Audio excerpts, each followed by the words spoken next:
Good day everyone, nanapod tayo bagong himuon. Nanapoy bagong programming problem.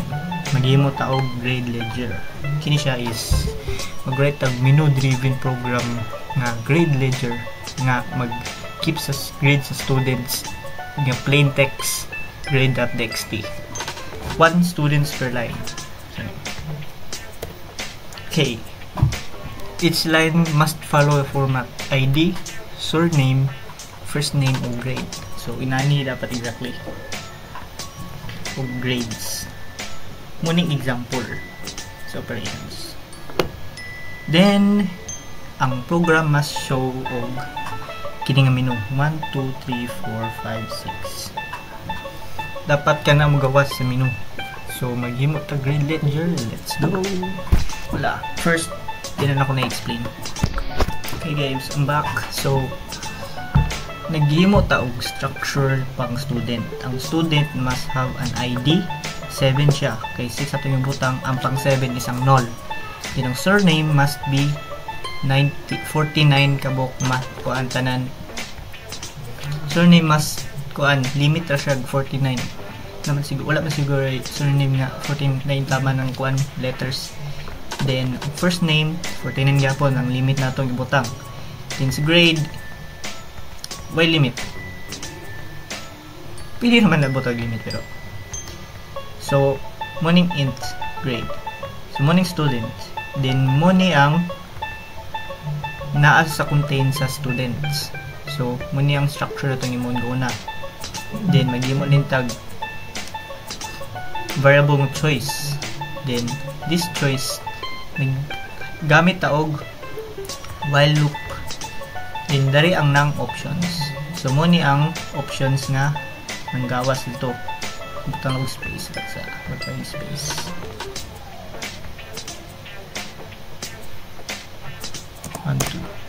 Nara. So muni katong kuan. Putan ako space para kuan. Organize. Treat na on.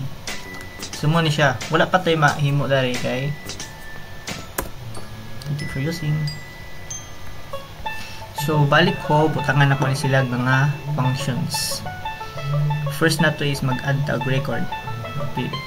Mag-ibutang sa nako siya wala sa. Okay guys, I'm back. So nag-add ta og nag-define ta og file name as grade.txt. So muna ang kuan gi-ask dito sa kuan paper. Then nag-add ta og function nga add record para sa option A. Adri na ito butang sa switch case nga add record in the option A. Big letter or small letter ang type sa user is makuha niya pa na siyang option.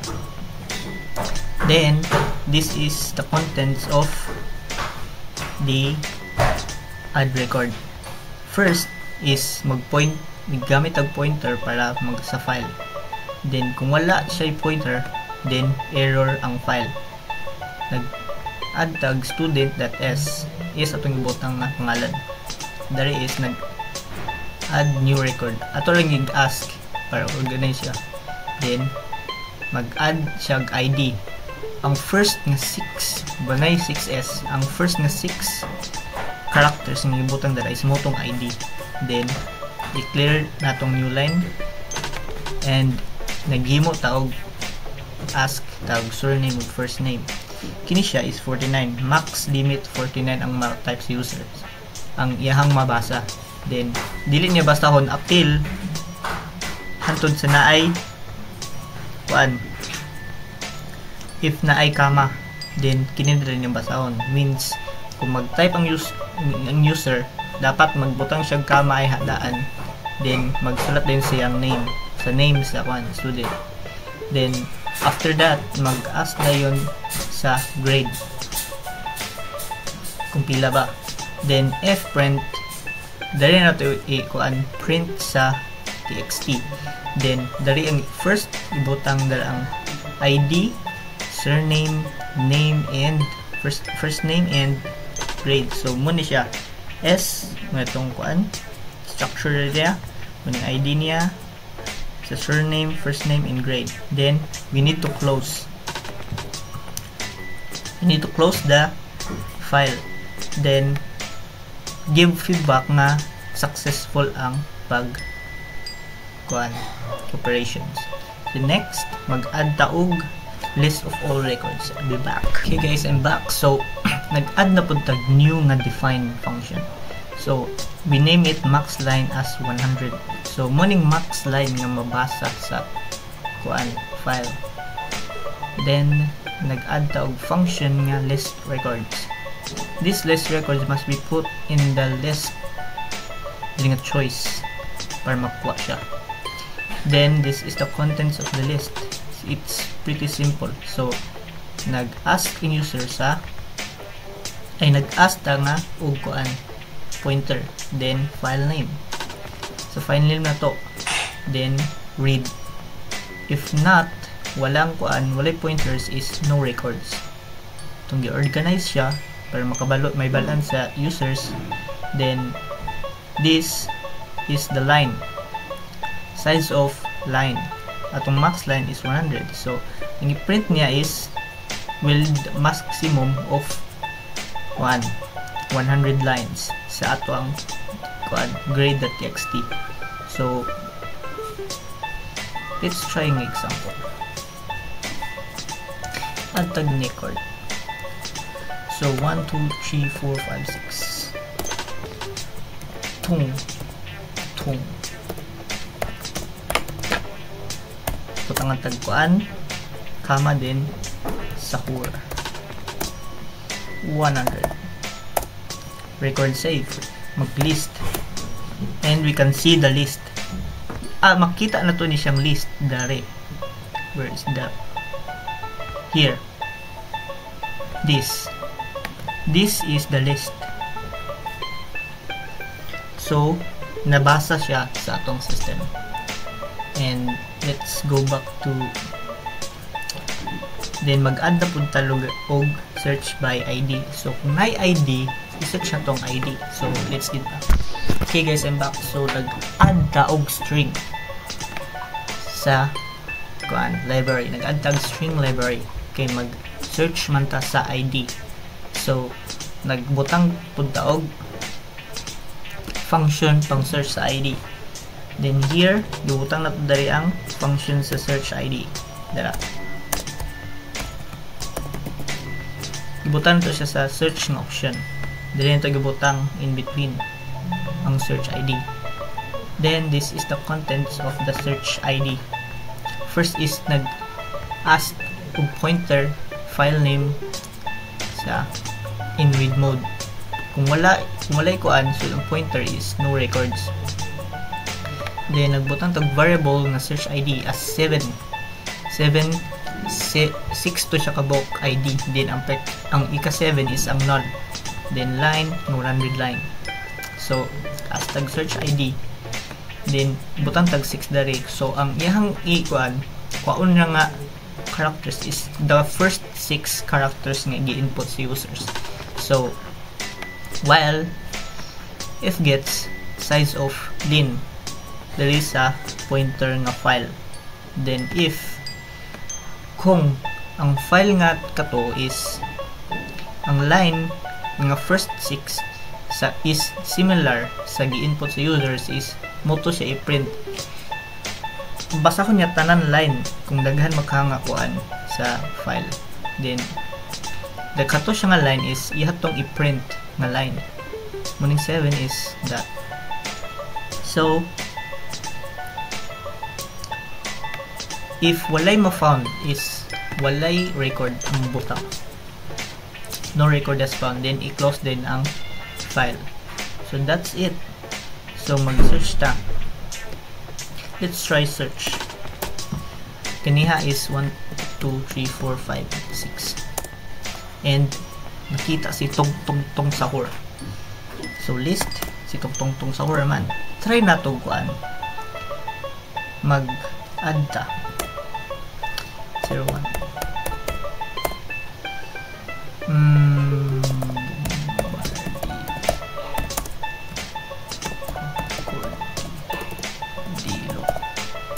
taga na to siya 99. So ang list nato is na si Bombardilo, Tupordilo ug si Tungtungtung sa org. So mag-search na ta. I-search na to si Bombardilo Krokodilo. Then nakuha si Bombardilo Krokodilo. So that's it. Pwede ito mag-add. Isag answer na siya, ihang basaw ng line nga na ay ang first line, 6 line. As a 0, mo to ihang i-print. So that's the search. Then next, magkuanta og update grade. Kung ganahan tato, kung i-update na to ang grade sa students instead of mag-create og new para clean. I'll be back. Okay guys, I'm back. So nag-add na po tag upgrade grade function. This atong gibutang sa upgrade grade function sa iyang choices, which is you. Kumunta kung user kung you. Then this is the contents of upgrade grade. Taas siya kaysa sa both early ganina. So first is the same. Nag-pointer, then kung wala is no record to update. So ang first na gihimo ani is naghimo siya temporary nga file as temp.txt. Then kini sa temporary file is gihimo siyang write. Then nag-initialize og kuan variables like search, ID, max line ganina, new grade, and updated as 0. So nag-ask ang system og usang ID. Kapag yapon ganina, marag yapon tag nag-search ID. So after the search is nag-add og new grade. This is a new grade. Then this while loop, compare niya nga gi-search niyang kada line by line sa txt hantod sa naay similar nga search ID. Then kato nga ID is ihatong gipangita tong nga kuan sa grade. So this ihang galisdan ang S grade sa student grade o sa new grade. Then giprint na po din nadto. Then updated na siya as 1, so this is complete. Then kung wala to siya grade, magput na to siya sa kuan line temporary.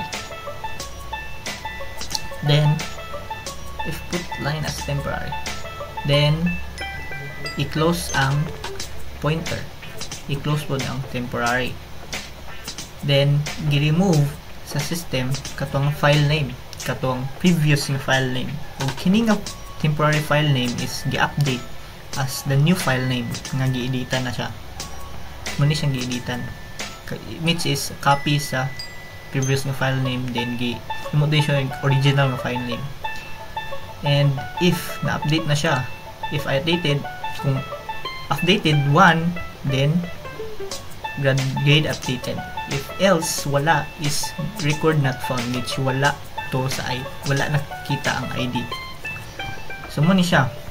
This happens a blink of a second, so dili na to babantay nga nahimo ang temporary text, which is di na to ma-open ang temporary text kay nahimo naman siyang grade.txt. So this happens extremely fast inside the system. Gihimog file, i-delete tong previous na file, dito kato siya nga new file is gihimog bago. So this is it. This is how this function changes in updating the grade. Then let's go to the last C as statistics, class statistics. I'll be back. Okay guys, I'm back. So naghiwa ko new function as class statistics. So the option C is class statistics. So gubutang na to ang class statistics sa option C. Then this is the contents of the class statistics here. Okay, now similar sa previous, nag-add yapon tag kini, nag-open og file, nagkuha ng pointer, then kung wala siya yung nakita, then no records. Here nag-add na ta. Sa style statistics, mag-add ta og ang pila ka students, ang average, ang highest score, and ang lowest grade. The highest grade and lowest grade. So count, total 0, total, grade, max, minimum, max minus minimum. Okay. Now, here. Sa katong akuan file is ihang gimano-mano. Ang ihang gikuha sa kuan is this. Giscan ang student file this. Then ang gikuha ra is ang grade. Giscan tanan. Grade ang gikuha. Then this, if grade is greater than the max, then this max is equal to grade. So iyahang kuan niya kada kuan sa line is i-update niya kung if this line is kuha siya line asa dari ang max, then kining max, then mo din ang max, then next line na pod, then if asa na po ang max, asang bigger kini or kini, kung kini is mo ni siya ang max, so i-derivate ang max, then so on. The same similar sa minimum. So kung if this and this is the minimum, this is not.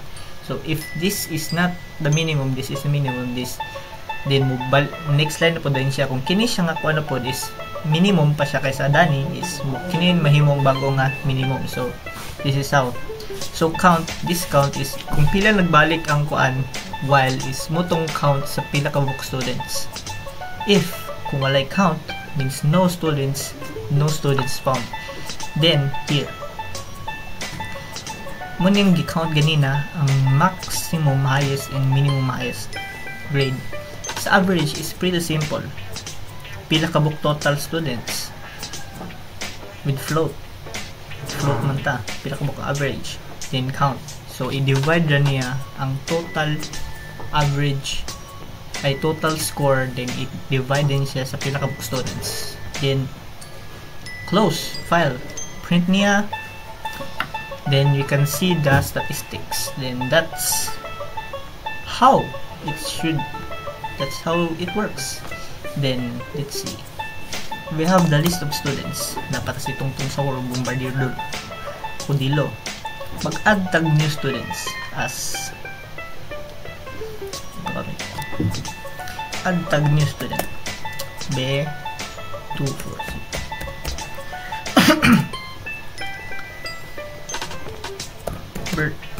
Bert Patapim.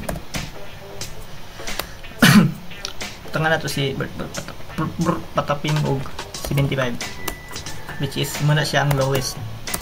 Here nanatay tulo ka students. Watch what happens. See statistics. You can see na itulo ka students, correct. Average 91. I don't know. Sakto. Highest is 100, which is si tung sahur. Then ang lowest si Patapim. So this gubot man siya ba eh. That's balik ko patsadahon to ni. Okay guys, nan ako dari. Gitsadahan ako kay na board man ko. So final butang na color list clean, pretty clean. ID, name, grade. ID, name, grade. So mag-search ta, ganahan ta to ibutang ID, pero makita na gyapon siya. It's actually not list. Nalimot ka mag-update tag kuan, nalimot ka sa kuan, alis na to si Patapim mo kuan 7. Kasi itong new grade, tag na to siya 80 ra. Good sa nag-80. Ipipad na lang. Maluoy po ta. Pretty grade. Then, search natin si Patapim. Search. search by ID.